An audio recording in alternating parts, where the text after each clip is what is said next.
Voici maintenant un dossier terrible sur lequel Alain Amar et son équipe travaillent depuis plusieurs semaines. Les accusations qui sont portées dans son enquête par une jeune femme mineure à l'époque des faits sont extrêmement graves.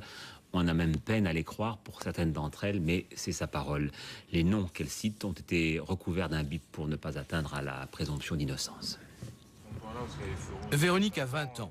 Depuis l'âge de 5 ans, elle a vécu l'enfer. Violée, prostituée par ses parents qu'elle a dénoncés et qui attendent de comparaître devant la cour d'assises, elle est parvenue à échapper à ceux qu'elle désigne comme ses bourreaux.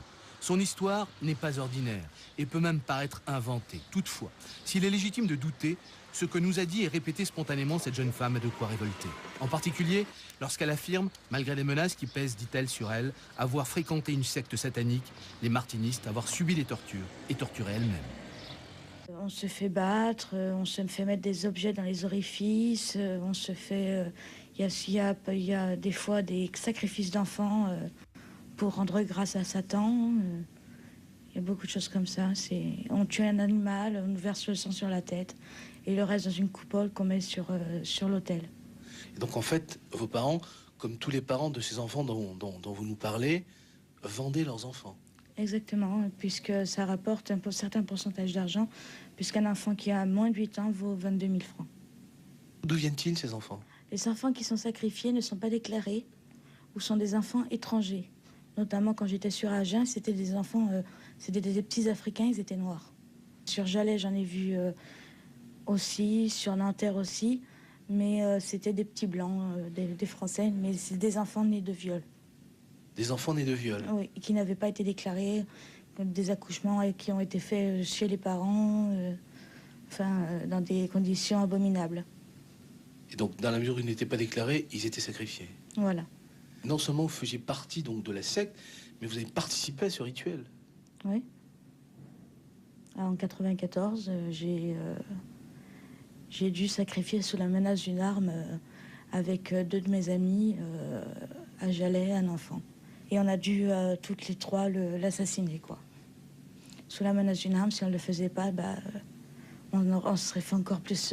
Il l'aurait fait avec plus de violence et il nous aurait fait encore plus mal. Donc, on était obligés de le faire, quoi. Et qui vous menaçait d'une arme?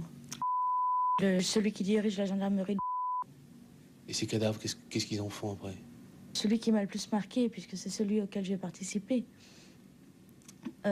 Ils l'ont emmené dans une cave qui était à Cholet, transporté dans un sac noir à poubelle noire avec une croix blanche renversée.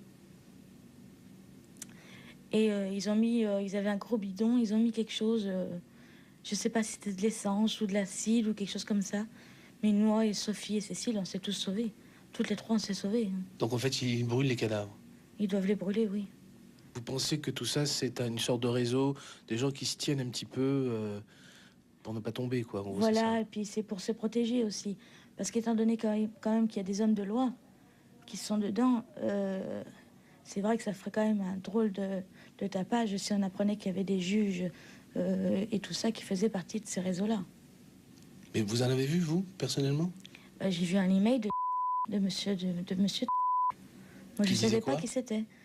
C'était pour un transfert de fonds. Un transfert de fonds. Et vous pensez que ces gens-là font partie des sectes elles-mêmes?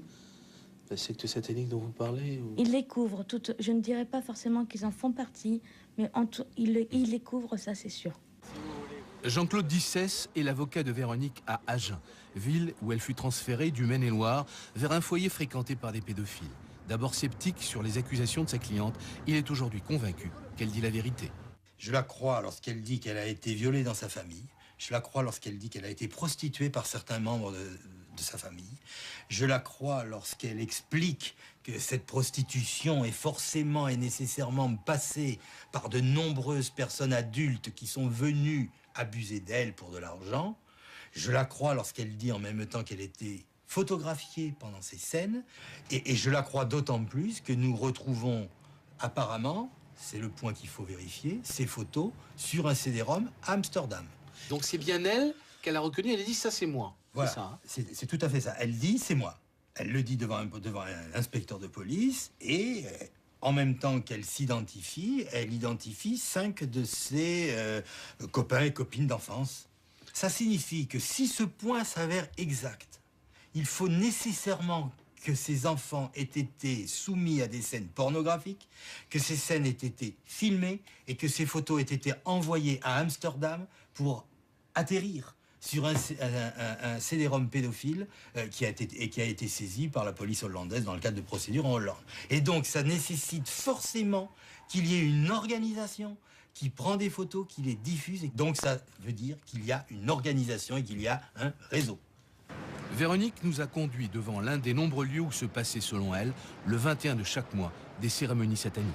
Alors c'est ici que je suis venue plusieurs fois.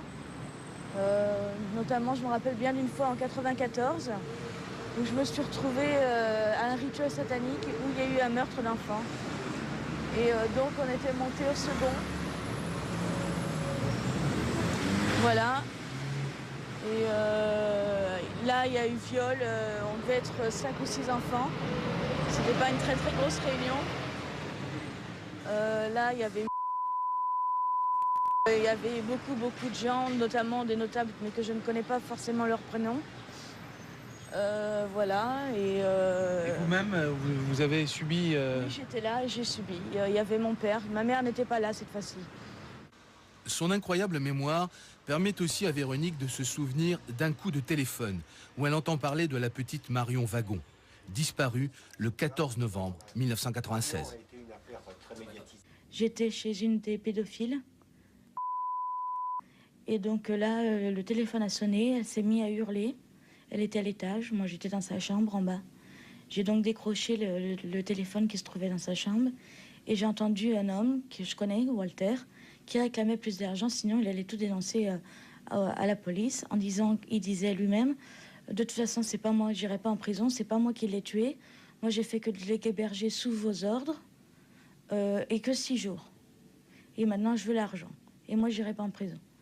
Et là, j'ai entendu Jean-Marc qui a dit comme ça, de toute façon, là où sont enterrés les Maccabées, ils sont pas prêts de les retrouver. Et vous avouez qu'ils sont enterrés, vous? Je pense qu'ils sont enterrés à Grand-sur-Lot, dans l'arrière-cour. Le cadavre de Marion serait éventuellement là? Je pense, oui. Des fouilles auraient été effectuées récemment, en vain. Véronique aurait-elle affabulé? En tout cas, sa déclaration laisse incrédule le père de la disparue. Quand on parlait de secte, oui. Vous n'y avez jamais pensé, vous? Bien sûr que si. On a reçu des tas de courriers, des centaines et des centaines de lettres, mais c'est le côté auquel on ne veut pas penser, auquel on se refuse. Maintenant, bon, c'est vrai que les événements aussi de l'époque, pour reparler de l'affaire du trou, bon, nous ont fait... On se dit, bon, ça n'arrive qu'en Belgique, mais en fin de compte, ça peut se passer en France. Mais c'est le côté auquel on ne pense pas, nous. Un ancien commandant de gendarmerie, à l'époque chargé de l'affaire Marion, se souvient du coup de téléphone dont parle Véronique. On n'a pas été capable de savoir d'où venait l'appel, et l'appel arrivait chez un particulier. Nous n'avons pas été capables de remonter l'appel, donc on ne sait pas qui l'a passé. C'est vrai que j'ai entendu dire qu'il y avait une jeune fille qui avait fait des dépositions, mais je ne les connais pas parce que je ne suis plus actuellement dans la gendarmerie. Ce que je veux dire, c'est que je fais confiance à mes anciens collaborateurs pour vérifier toutes les pistes. Comment se fait-il que 5 enfants violés à Angers, on retrouve leurs photos à Amsterdam 10 ans après? Voilà la question. Et cette question-là, vous comprenez bien qu'elle est trop grave pour qu'on puisse s'amuser à ne pas la poser. C'est très dur, ça revient dans les cauchemars toutes les nuits. Chaque seconde, quand un enfant crie ou un enfant pleure.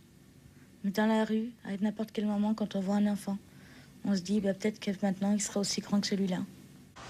Police et justice ont pris les déclarations de Véronique au sérieux et sa telle, elle est vérifiée, une par une, aussi invraisemblable qu'elles paraissent.